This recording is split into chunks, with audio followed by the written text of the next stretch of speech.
ছোটনাগার মাঠে একটু ঘুরতে আসলাম।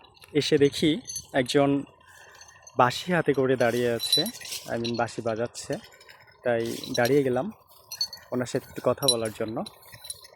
এটা মুজিবনগর উপজেলার ছোটনাগার মাঠ বলে পরিচিত। আহ, খুবই সুন্দর একটা রোড এবং সবাই মোটামুটি এই বিকেলে গরমের সময় ঘুরতে আসে।